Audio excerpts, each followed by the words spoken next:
루스드라의 사역에 대해서 계속 이야기를 하고 기록하고 있습니다. 루스드라에서 걷지 못하던 자를 낫게 한 일 때문에 사람들이 제우스 신으로 추앙했습니다. 이 바울과 바나바가 옷을 찢고 근거리 그들을 말려서 잠잠하게 되었는데, 안디옥과 이고니온에서 온 유대인들이 무리를 충동해서 바울을 돌로 쳐 죽은 줄로 알고 시내 밖으로 내쳤습니다. 근데 거기서 바울이 정신을 차리고 일어나서 아마 거의 죽음과 같이 실신을 했다가 다시 일어나 것 같습니다. 아니면 하나님이 실제로 죽은 바울을 다시 살려내셨는지도 모르겠습니다. 왜냐하면 바울이 할 일이 많이 남았기 때문에. 아무튼 바울이 정신을 차리고 일어나서 다시 그 성 안으로 들어가서 사람들을 만나고 이튿날 바나바와 함께 더베로 가서 복음을 전하여 많은 사람을 제자로 삼습니다.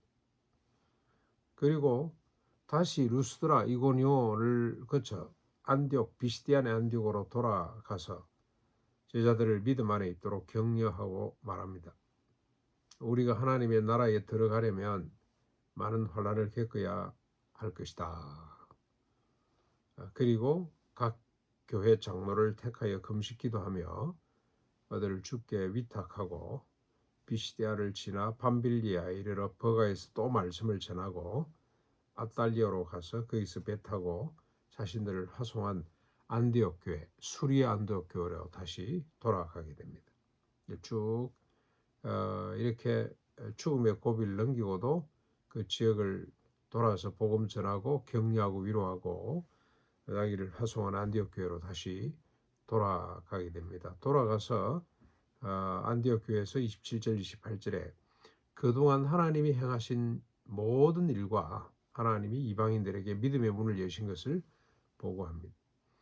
자신들을 조금도 드러내지 않고 오직 하나님의 행하심만 드러냈습니다. 그리고 제자들과 함께 오래 머물렀더라.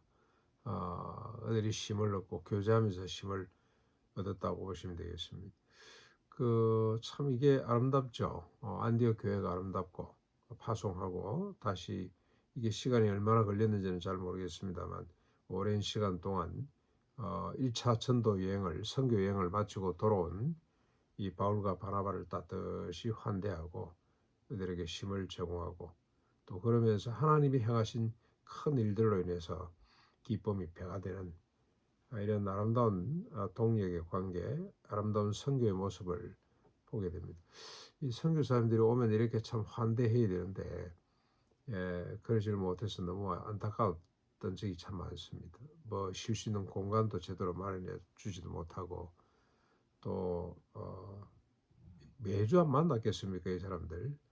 그리고 또 선교사님들 모셔놓으면 하나님이 행하신 일이 별로 잘 드러나지를 않는 것 같아요. 자신들의 일이 자꾸 드러난 것 같아서 너무 안타깝다는 생각이 들고 그리고 이 바울과 바나바가 루스드라에서 이 큰 기적을 행하고 영광을 좀도 취하지 않고 오히려 옷을 찢고 그들을 말리고 하나님께만 모든 영광을 돌리는 모습이 또 참 너무 아름답고 그러면서 바울은 결국 나중에 로마로 끌려가서 이태 동안 죽기 전 이태 동안 셋집에 살았더라 하는 것도 너무 참 귀한 이야기입니다. 바울 기념비를 세웠더라, 바울 기념교회를 세웠더라, 전혀 없습니다. 근데 왜 제가 이게 좀 오늘 아침에 도전이 되냐면 지금 내노라 하는 교회 소위 목회 한 10,000명 이상만 모아놓으면 기념관을 짓고 야단입니다. 전부 다 기념관 짓고 무슨 기념관을 세우고 심지어는 등신대까지 만들어 놓고 흉상 만들고 이런 걸 보면 참 어쩌려고 그러나 이분들 천국 가서 하나님을 어떻게 배웠지 이런 생각이 듭니다. 자신이 조금도 드러나지 않고 오히려 그걸 슬프게 생각을 하고 두렵게 생각을 하고 오직 하나님이 어떻게 일하셨는지 어떻게 이방인들에게도 복음이 전거되는지 복음 전거되는 것만 자랑스럽게 생각하는 이 사도들의 모습이 너무 도전이 되고 부럽습니다. 우리의 모습이 되었으면 좋겠다는 생각이 듭니다. 그리고 특별히 바울이 이 아시아권에 있는 이 초대교회 1차 선교 여행지에 있었던 교회, 특별히 지도자들에게 당부하는 말, 우리가 하나님의 나라에 들어가려면 많은 고난을 겪어야 할 것이다. 이 고난이 또 다른 의미를 우리에게 줍니다. 우리가 구원받았다는 표징이고, 우리가 예수 믿고 구원받으면 여러 가지 표적과 기사를 많이 기대하는데 제일 중요한 첫 번째 표징이 뭐냐? 고난입니다. 고난. 세상으로부터의 따돌림, 심지어 죽임 당할 수 있기까지 큰 고난이 닥쳐오는데, 왜 그러냐? 생명과 죽음의 차이죠. 참과 거짓의 차이. 세상과 하나님의 나라는 서로 충돌하기 때문에, 그러나 우리가 세상 밖에 있지는 않습니다.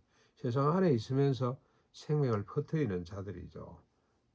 그래서 반드시 고난이 수반될 수밖에 없는데, 이 고난은 우리가 구원받았다, 하나님께 속했다는 좋은 표징이고, 또 이 고난을 통해서 복음이 드러나고 확산된다는 거, 이게 참 우리가 이번에 사도행전을 통해서 새롭게 발견한 교훈이기도 합니다. 그래서 고난을 오히려 더 달게 생각하는, 하나님을 그토록 잘 믿고 하나님 사역자로 종으로 쓰임 받는 사람의 표징이 뭡니까?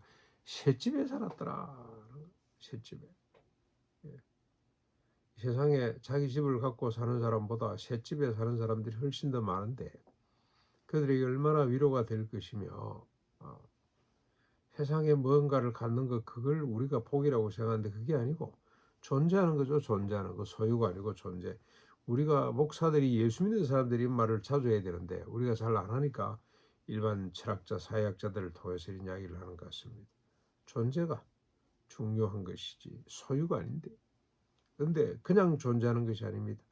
생명을 갖고 많은 사람을 의로운 대로 돌아오게 하고 복된 길로, 생명의 길로 오게 하는 이런 존재, 그 자체가 제일 감사하고 영광스럽고 귀한 거죠. 그게 무슨 인기나 명예나 부나 권력이나 이거는 아무것도 아닙니다. 수단에 지나지 않는다는 거, 오늘도 우리가 깨닫게 됩니다. 그리고 우리가 가나안에 이렇게 모여 사는데, 이게 우리가 서로 교제하고 힘을 얻는 그런 공간, 시간이 됐으면 참 좋겠다. 바울과 바나바가 안디옥 교회에 돌아가서 정말로 그들이 행복했을 것 같아요. 자신들의 사역인데 하나님의 일을 이야기하고 이방인들에게 복음이 전거되는 이 아름다운 역사를 같이 이야기하고, 그리고 먹고 마시고 힘을 얻고 위로받고 격려받고, 그리고 다시 또 파송을 받는 이런 아름다운 교제가 우리 가나안에서도 계속 일어날 수 있기를 바랍니다.